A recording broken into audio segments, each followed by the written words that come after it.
This is Marketing Uncomplicated. Hi, everybody, and welcome back. Today's guest is Gregory Willis, a creative entrepreneur who's built a career at the intersection of food, beverage, and technology. Such an interesting time to be bringing in technology to a lot of different spaces that we wouldn't have thought. So food and beverage, two of my favorite things. So I'm excited to get into this. He's the founder and president of, oh my goodness, I forgot. I should have asked you how to pronounce this. SenSpire. Okay. He is the founder and president of SenSpire, the company behind Flavor Studio, an operating system that helps leading food and ingredient companies accelerate innovation by unifying everything from formula management to sensory testing and CRM. Previously, Gregory was COO at Treasure 8, where he helped develop patent food tech solutions like a dehydration system for upcycling produce. He's also the author of The Language of Flavor. Oh, I love this.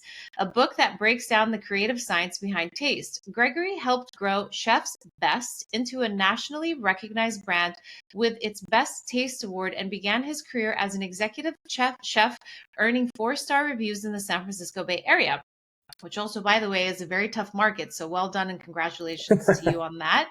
Thank With a you. background in business, computer science, and consumer research, Gregory now blends his love of innovation with artistry.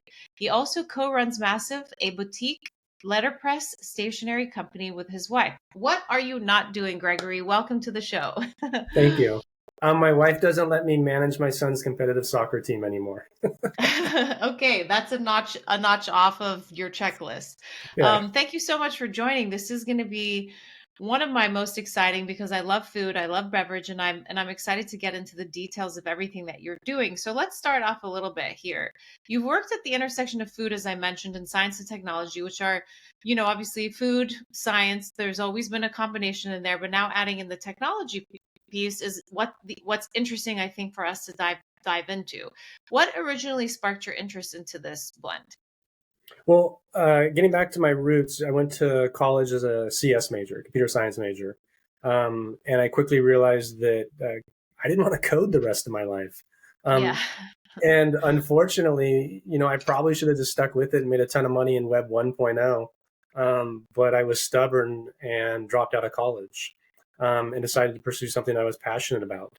But I always had that side of the brain that needed stimulation, the analytical Yeah. side. So once I'd gone through, 15 years of the professional world, both from working in restaurants, being a chef, managing, food service operations, that then it was like, let's start putting all these things together in unique ways. And so that's where I've been at the startup space ever since. And it's, how Wow. can we add technology to places that haven't necessarily adopted it in the past? Yeah, very interesting. Take us a little step back in terms of the days of you being a chef. How did that transition from fine dining to food and tech happen?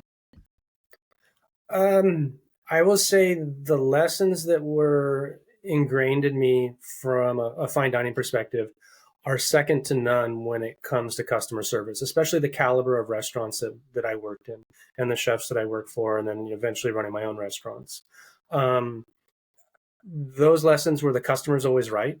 You bend over backwards and do whatever you can such that every guest feels like the most VIP person in that room, is how, is the mentality that I've taken to all my customers or contacts in the startups that I've done.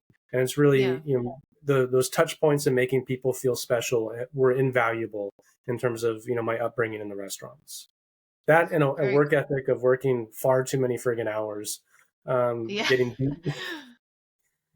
getting beat up, is which this lends itself well to startup world, Yeah, yeah. I mean, does the story unfold? I mean, if any of the viewers and if you have watched it, the show Chef, I mean, is it similar to that from owning your restaurant, being a chef behind the scenes, and is it that level of stress?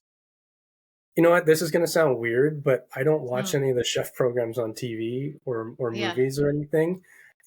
In some ways, it's a little bit too much PTSD. Oh, Like, no, seriously, yeah. to relive some of that. So the only program that I've watched was The Bear. And I love the bear, and I tell people the bear is not about food, the bear is not about restaurants, the bear is about a family, and it's about people. Yeah. And so that's where that show succeeds. It just happens to be set in a restaurant. Um, Yeah. but other than that, I still stay well clear of the movies and shows that people are so interested in. Yeah. I love that you mentioned that the bear is not about the restaurant and the chef itself, but it's about, community, people, and a family. So thank you for kind of breaking that down. That was really well said. At Treasure 8, you worked on deploying nutrition at scale. What were the biggest challenges in innovating sustainable food solutions while you were there? Um, Getting, it was my first foray into getting a technology patented. And I joke, and it's not in the background that you read, from my thing, that I should have been a lawyer. So Yeah. I love lawyers, love the law. I subscribe Just to to legal. add something else to your skill set. Yeah, I subscribe to legal blogs and read, lawyers posts online. But trying to get a patent through the examination process was just hitting your head against the wall. And sort of learning that. And so we had counsel that, was drafting everything, but then they had to come to us and say, well, how do we respond to this? And so there was a Yeah. lot of involvement with that process. And it was maddening, because it really felt like the patent examiner would say, I mean, it's not how it was, but it felt like they would create any excuse not to issue a patent. And it's just this endless loop Mm. where it goes to them, it comes back to you, goes to them, comes back to you, and it takes years.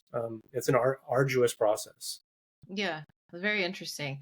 It's interesting to know that they would do anything to not like register a patent or like they just go like, and maybe that's why it takes not even just days, months, years for some of these patents. So that's really interesting to just know the back end of how that works.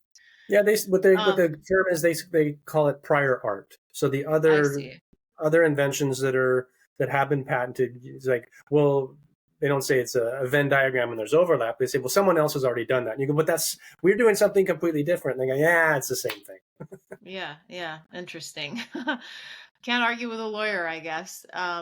Well, in terms of we just, covered a few things of your foundation and your food journey into the tech world. I want to dive into, Flavor Studio and SenSpire. What is Flavor Studio and why, in your opinion, and obviously, this is your groundwork, was it needed in the industry? So when I founded the company 14 years ago, I was towards the tail end of researching the book project. And I was at a Yeah. conference and saw some mathematicians presenting their latest paper. And instantly I had this epiphany. And that was, can we use mathematics to unlock the keys to creativity? And a month later, I invented a technology that predicted flavor combinations. And I showed it to my mentors and said, what should I do with this? And they said, put the book project aside. You need to launch a software company. Yeah. So all my interactions with the food industry prior to that, I knew I had identified that a white space existed and that nobody had built a complete suite of tools to facilitate the product development activities of food and ingredient manufacturers. And that was the void we set out to fill. And so I couldn't have, had the genesis for the software application without everything that I'd done prior to that in my career. And so we decided to fill that void. We would show it to people early on, and they'd go, well, and it was great. No one had ever packaged all of this together in one Yeah. application. And they would go, well, it doesn't do A, B, and C. So I go back to the software engineers, and we'd build A, B, and C. And we show it to people, and they go, well, it doesn't do D, E, and F. And Yes. we went through this infinite circuitous loop for years where it was the best thing out there, but people made excuses until finally we added one feature. Then people had this aha moment. It's like, well, it's been great the whole time. Yeah. But that was the way the company was founded. Super cool. Can you then take us a little further and walk us through how Flavor Studio integrates, the sensory testing, the project management, and more? I mean, just so we can get a little bit of an understanding of like the day to day. Yeah, I mean, so the typical users are food product developers, R&D scientists, research chefs. Those are the primary user base that are using our application. And for your viewers, this might come as shocking. Most food companies today are still formulating in spreadsheets or Excel, and it's maddening that Yeah. you've got, someone leaves a job and hopefully either they've printed something out or they have access to that person's computer. And so with our system is we've built a dedicated formulation tool that liberates companies from spreadsheets. Any sort of mathematical calculation a food or ingredient manufacturer could want is embedded in the platform. So if you're an ice cream manufacturer, you can calculate overrun, which is how much air you incorporate into ice cream base. If you're making a mixed protein company, we're the only company in the world that has a PD-CAS calculator, which allows you to determine how much of the protein is digestible for a human. So Oh, you've done all this wow. stuff, and then we overlaid nutritional analysis in there so you can do nutritional labeling. So as you're developing, you don't have to take your formula from a spreadsheet and put it into a different application just to see your nutrition label. It's there in real time. We've got Yeah. pro forma costing. So every developer that's utilizing Flavor Studio has, insights immediately into the two most important things, nutrition and cost.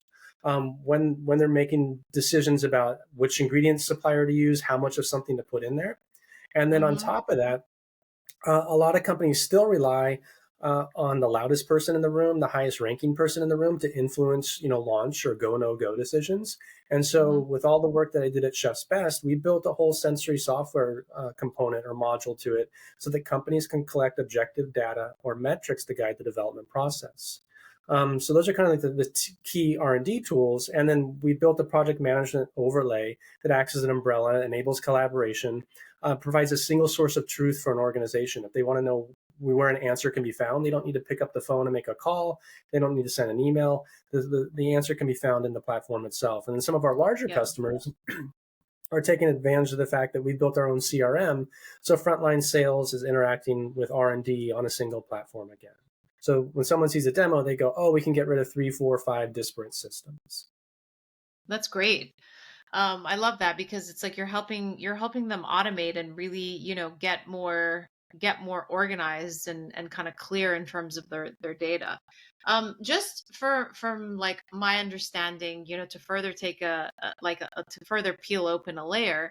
I'm sure you're familiar with Chef Grant, who owns Alenia. Yeah. If would you consider that he would be, one of your kind of clients, because he is really big on flavor research and that kind of stuff. I mean, so walk us through maybe how someone like him would use, your tools. So the flavor predicting algorithm, which we named Inspire, is definitely something that the chefy type, running a restaurant would love to play around with. But when it was created, I also knew that we weren't going to be able to monetize it for that much money. Yeah. And so that's why we built all these other surrounding modules around it that can actually provide value. I mean, it's fun, it's sexy, but these other things are what people need to do on a day-to-day basis. So really, the users of our software are the food ingredient manufacturers, the contract manufacturers, the CPG brands. We give it to universities for free, so the students have access to cutting edge technology. Very cool. We've got sensory software companies using it. We've got food service. So we've really touched every gamut of the food industry, but really not the fine dining restaurant, because it's not what they're looking for. Oh, how come? Um, Are they just if off in their own world? I mean, I would imagine that you would be like their first stop. So a couple years ago, we thought about splitting off the Flavor Studio into two products, and Yeah. name one Flavor Studio Manufacturing and name another one Flavor Studio Restaurants. At the core, they have about 85% overlap. Just the reporting is unique. Yeah. And we decided not to do that for a number of reasons. But the menus change so frequently at a restaurant like Alinea that you're describing that I don't know necessarily how much documentation they're going to do and keep track of the actual formula from a replication standpoint, because it's not something that's going to be replicated 52 weeks a year, 365 days a year. That Yeah. menu is constantly evolving. Now there may be things that are written down, um, but I think it's like a square peg in a round hole type of a thing. Yeah. It's not the Yeah. exact tool that they would be looking for. Interesting. Thanks for that clarification on that. Mhm. So I want to dive in a little more into, branding growth and consumer psychology. What did you learn from scaling Chef's Best and creating a label consumer a label consumers could trust?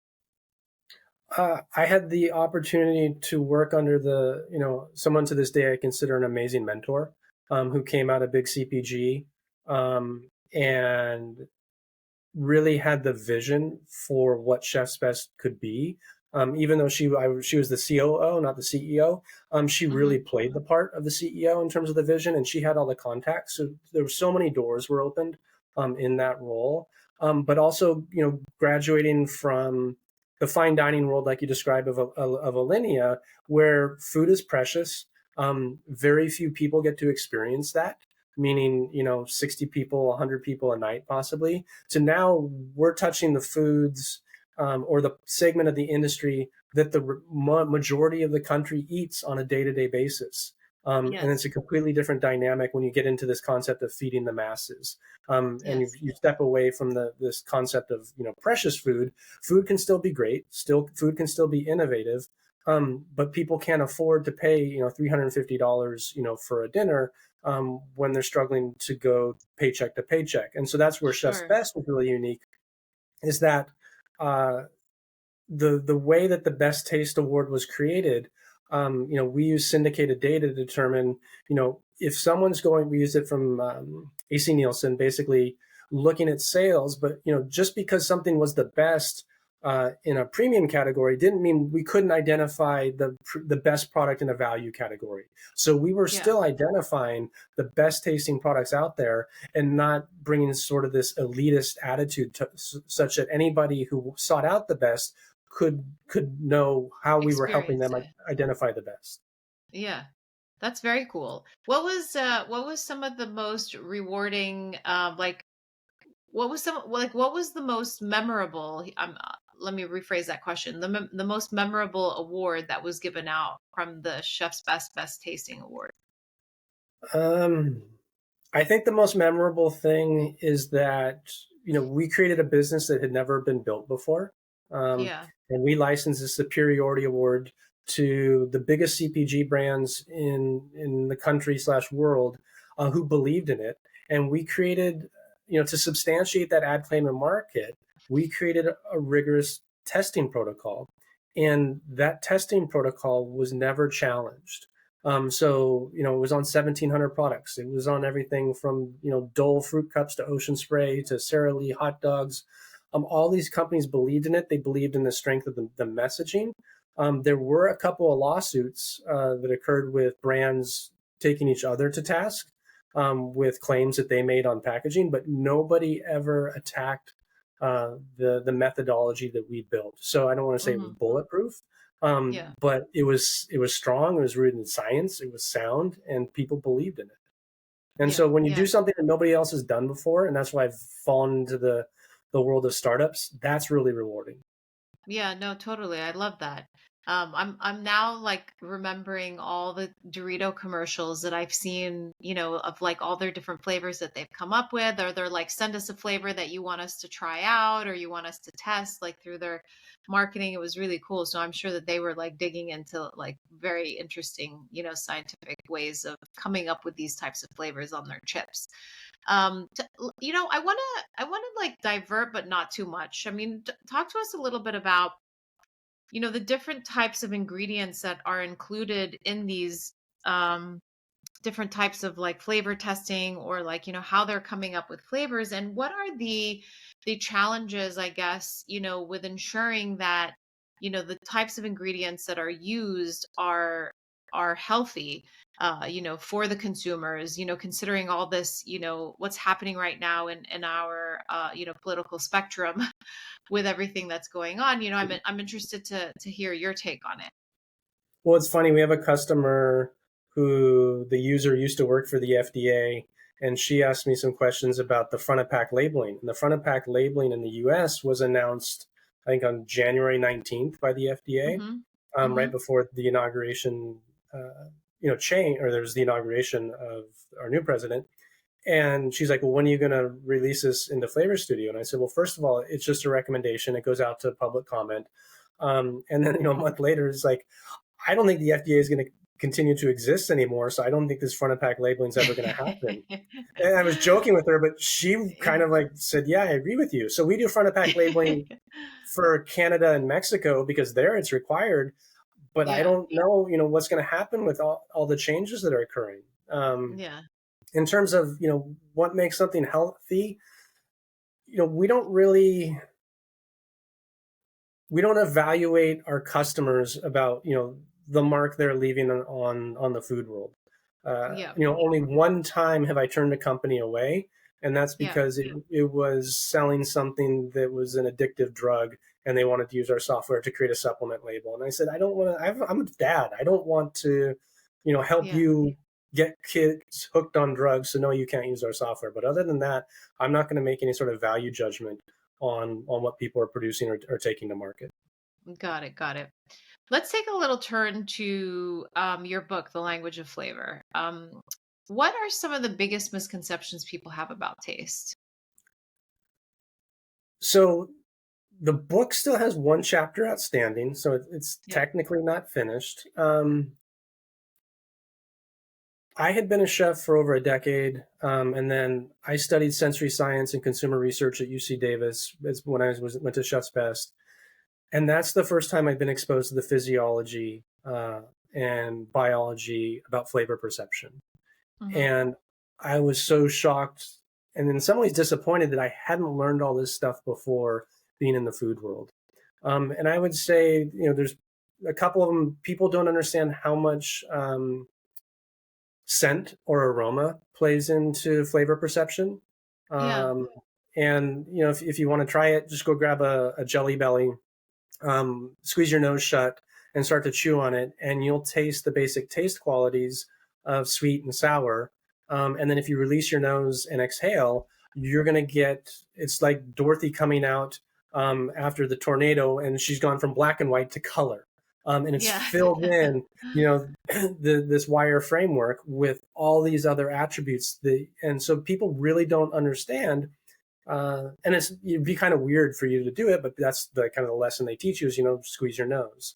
And you can do it like with an apple or a banana, anything that you can just put in your mouth, and to understand the significance of, how impactful scent and aroma is to flavor perception. That, and then there's the old misconception that we have a tongue map, and that you can only perceive saltiness on the tip of your tongue and sour. And that's debunked as well. Yeah. Well, talk to us a little bit about this tongue map. I'm really interested in it, actually. What is the actual map, and where do the flavors land? So you have taste receptors over your entire tongue. They're actually in your mouth, that they go down your esophagus as well. And I'm probably get the dates. I'm not even trying to date this, but basically the story is that a German researcher or someone who didn't speak German was reading a paper about sensory perception in the early 1900s or early 20th century, and mistranslated something.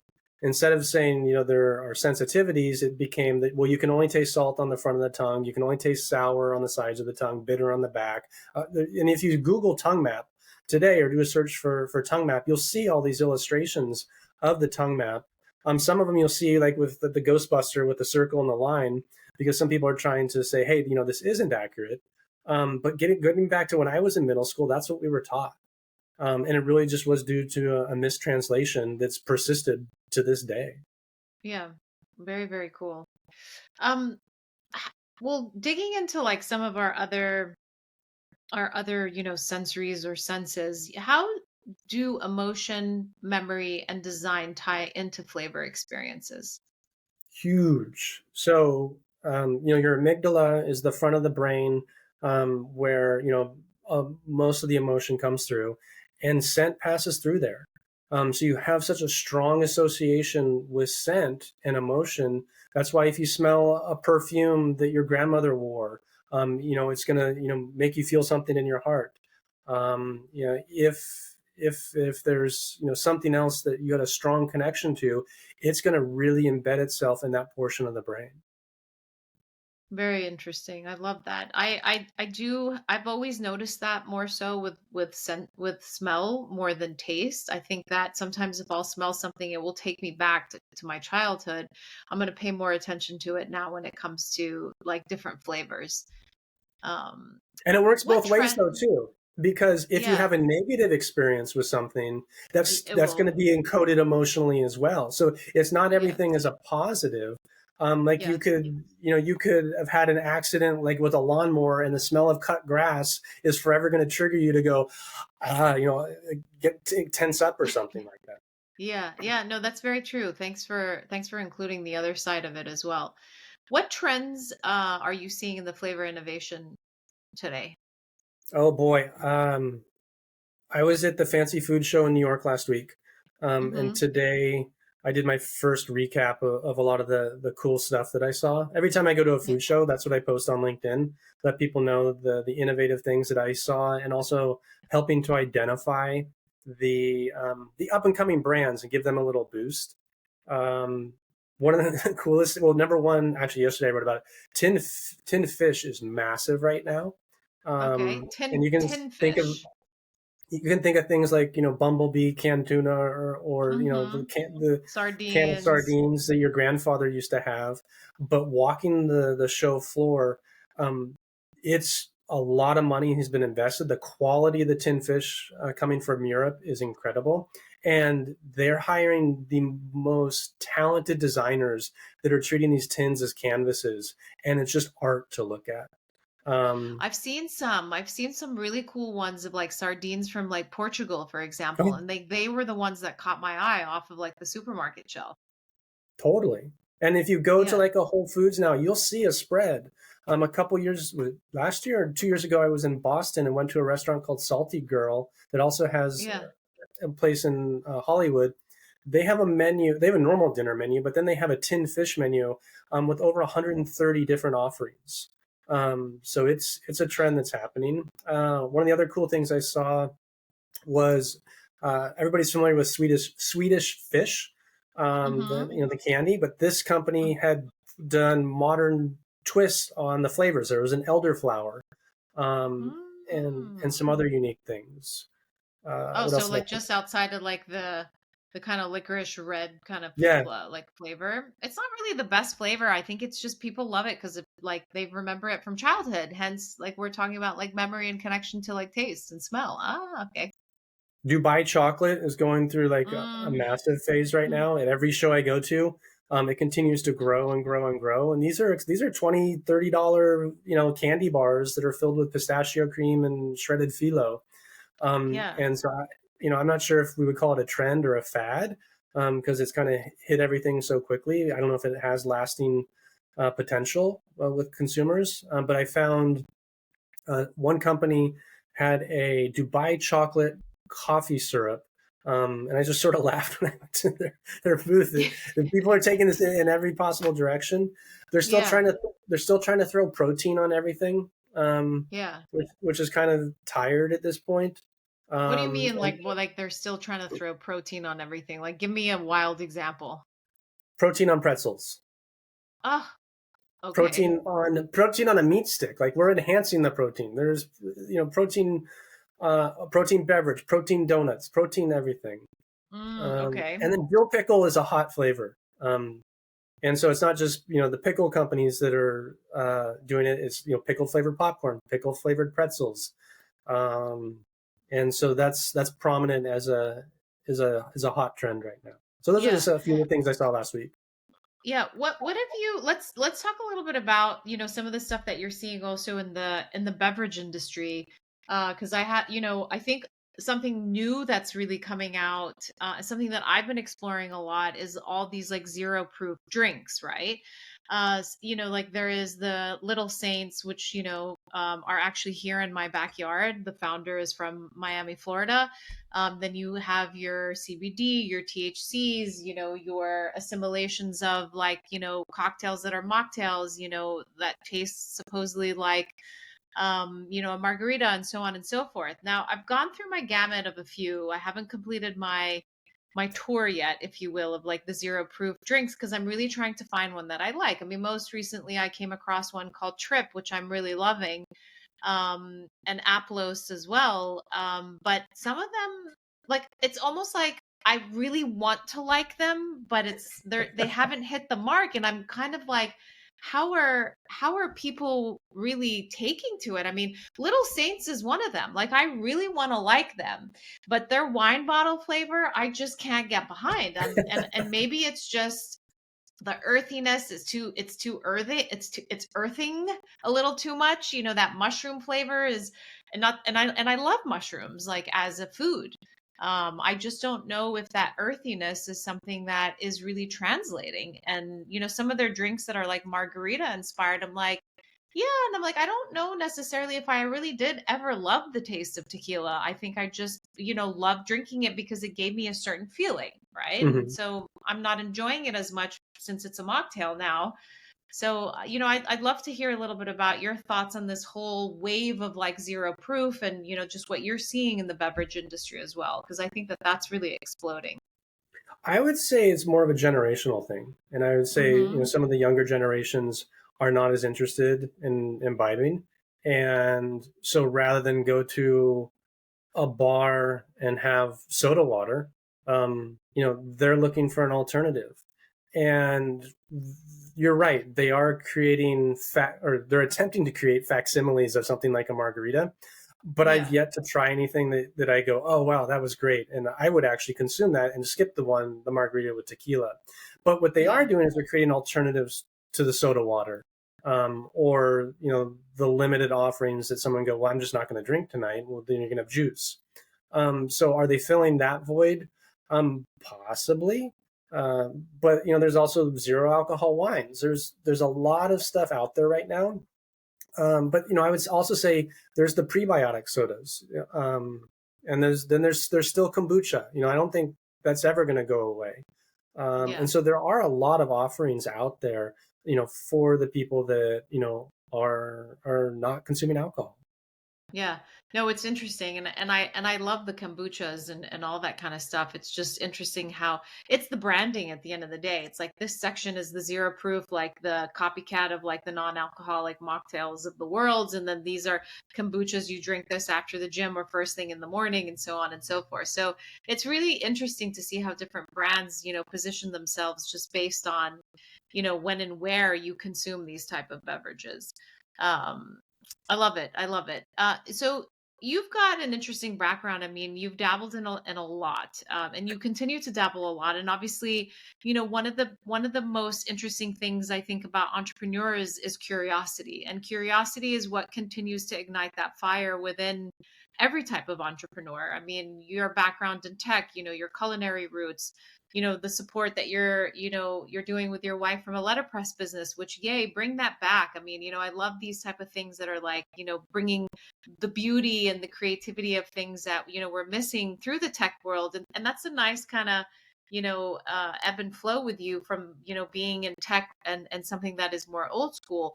What has really been the through line or the common thread that has piqued your curiosity throughout all of your experiences?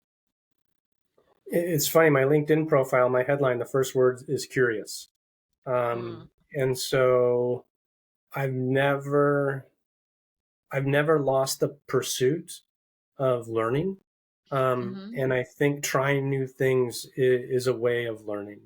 Early on in my career, well, not early on, but someone told me that, fail is an acronym for first attempt in learning. And I was talking Yes. with a friend yesterday, and he was showing me so many pictures of his dinner that did not go well. And he said failure is a teacher. So, these are people that are all entrepreneurs, and they recognize that, uh, we're not taking the easy route. We're taking the road less traveled, and in that journey, um, it's going to be fraught with failure. Um, but that's okay, because if you can learn from those errors, then you're doing the right thing. And so constantly figuring out a way to, my background's in operations. I like solving big, hairy problems. And that, gets back to, working in restaurants on a busy Saturday night, getting all the food out of the kitchen in an orchestrated manner is much like a dance or a ballet, much like solving problems in a startup is. It's, just work through Mm, these methodically. And I think I would get incredibly bored quickly and suffer mentally if I was in a large bureaucracy. So I yeah. need to be someplace where I can be nimble, may have an effect, and also, constantly evolving. And I tell people when they see a demo of the software, we've got a never-ending queue of enhancements and features that the engineers are working on, and we push out code changes weekly, if not daily. So Yeah. we're never going to grow. Actually, it's funny because I talked to my son a couple of weeks ago before I went to a show, and he said, "Dad, you don't need to go any more shows. You make enough money." And I said, well, if you want to go to college, we've got to make some more and the house isn't paid for. And he's 13 years old. And I said, well, I'll ask you another word. I said, do you know what the word complacent means? And he didn't. And so he talked about the importance of understanding complacency as it relates to, running your business and always being aware of your competitors. And I told him, I said, look, if I choose to stop going to shows, if I stop marketing the software, stop marketing the brand, stop marketing myself, very slowly, there'll be attrition. I will lose customers, and eventually they'll all go away. So I need to maintain a presence, which is why I go to these shows. Yeah. I love that you bring in the dance of a ballerina into like, what it's like to be running a restaurant because you're so true. I mean, there is a process, there's a methodology for everything and the beginning of something and the build up to the completion. That's beautiful. Thank you for that. Yeah. How do you balance then, speaking of ballerinas, creativity and discipline in both food innovation and entrepreneurship? That's where I said I'm more of a COO. I get shit done, Yeah. where I don't have my head in the clouds. And it's I've been dabbling with posts that I'll do on LinkedIn eventually, where it's is it optimism or is it confidence? And possibly optimism is the trait that a CEO has, the visionary that can sell people, that that's attractive, that can garner investors, that can garner a team. Confidence is how to get stuff done, and so Yeah. that's more of the hat that I wear. But also, over the years, getting back to this customer service with Flavor Studio today, people see a demo and they're shocked at everything that we built, and I don't take credit for it, and it's really because we've got a very rich dialogue and ongoing conversation with our customers. They come to us. Yeah. We're not manufacturing food on a daily basis, but they come to us and go, hey, it'd be really great if Flavor Studio could do this thing, and we go to the software engineers and they build it. And so when someone sees it today, it's like, well, that's because we've been responsive. Not that we had all the creativity and the vision for what this could be, but it's our customers who have really tweaked it and made it this amazing product. Yeah. That's great. What future innovation in food or flavor excites you the most? Oh, I'm bearish on AI right now. Okay. I gave a presentation last year at Northern California IFT, Yeah. and I was at a room in front of a few hundred food scientists, and I said, let's talk about AI. Uh, and this is shortly after, a couple months after ChatGPT had come out, and I said, your jobs are safe. Um, the way that ChatGPT and these other AI tools were developed was they're large language models. You point them at very large data sets, and it can mathematically predict what word goes next in very simple terms. I said the problem with the food industry is everybody's scared to death about their IP, so it's all black box, and so they Yeah. can't train these tools on what everybody's done before because no one's going to share the data. And beyond that, even if you could look at a recipe or a formula for producing something, there's so many other variables that go into the manufacturing process, from time and temperature and humidity and pH and all these other mechanics that you bring engineers in after the food scientists, that it's a very complex ecosystem. So for the foreseeable future, I think things are pretty safe for those with job security issues in food manufacturing. Mm-mm. What advice then would you give a young founder trying to enter into the food or CPG space? Uh, you got to be comfortable talking to people. I'm on an advisory board at Cal Poly San Luis Obispo, or Mm-hmm. advisory council, pardon me.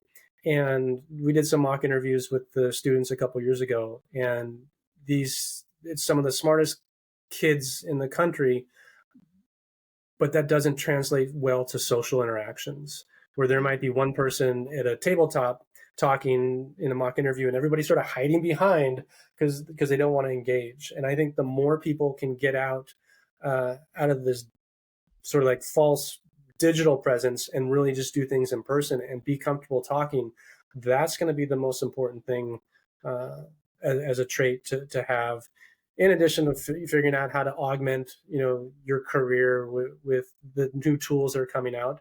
Don't lose track of the personal element as well. Oh, I love that. I love that.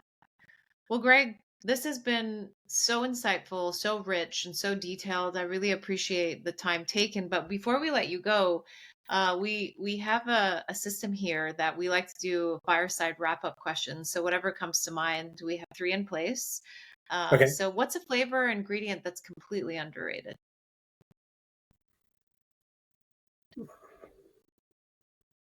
I'm fortunate because I live in California and we've got pretty good weather here, and we've got several citrus trees, and we've got a yuzu tree in the backyard. Mm-hmm, And most mm-hmm. people are not familiar with yuzu. I would say it's the most exquisite citrus on the planet. If you Okay. can imagine a lime meets a lemon meets a little bit of a mandarin meets heaven. It's a Japanese citrus I love that. that, and I get the smallest crop each year, and you don't actually use the fruit or the juice. And so I mean, you don't use the juice, the inside of the yuzu. So what I do each year is I make a condiment called yuzu kosho. And so I will sit there, and for hours I will zest all these yuzu and get a pile of yuzu. And then you take chilies, I just do serranos, and you mince the Mm. two of those things together. And you can just put a little tiny of this on poultry, on steak, on seafood, and it's hot. It's the most fragrant condiment in the world. And there's salt in there too.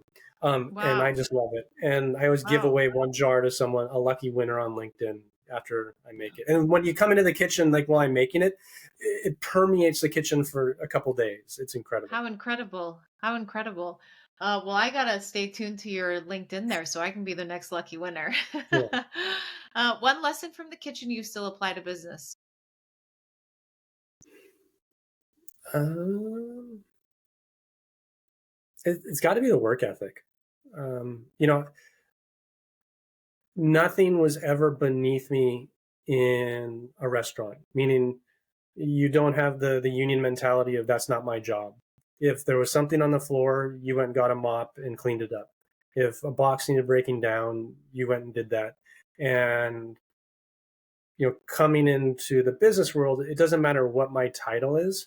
I'm not ashamed to roll up my sleeves, get dirty, and get in there with the staff. So I think that I work love ethic that. It's true. is the most Yeah. important thing. Yeah. And I love that you do mention that no matter what, even as a founder, you got to get into the trenches sometimes. So well said. Well said. You're designing your best meal. What's on the plate? Oh, just simple. I I did that industry for so long. I don't even enjoy eating Yeah. out anymore. I don't even enjoy eating out anymore. I'd love to say it's a meal that's prepared for me, but people are still intimidated to cook for me. Yeah. Um, Meat and potatoes. It doesn't have to be fancy. I'm more interested in who I'm dining with than what's on the Mm-hmm. plate, and Oh, I love that. the conversations that we have, the love for one another, the company, the friendship, all that matters a lot more than whatever food we have. And we were in Chicago in May and went to a very nice restaurant, and it was horrible. The manager had to come out twice and apologize, and it was an Oh, expensive meal. But you know what? I had so much fun with the other two diners that I was with because they're great friends. So yeah. Yeah. That's great. That's great. Feel sorry for them. They were probably on an off day. No, it was Well, not an off day. okay. Well, Gregory, it's been such a pleasure to have you on the show. We really truly appreciate all the insight into this world of yours, and stay curious, guys. I mean, this is somebody firsthand that, shows you that, you can move through a variety of different positions really in life and careers, and really kind of then land somewhere that is, where I see you, really flourishing in. So we'll link all the details below to get in touch with Gregory to discover more about all things. And hopefully once the book comes out, we'll add that link too. So pleasure having you, Gregory. Really appreciate it. Thank you so much, Sasha. It's been fun.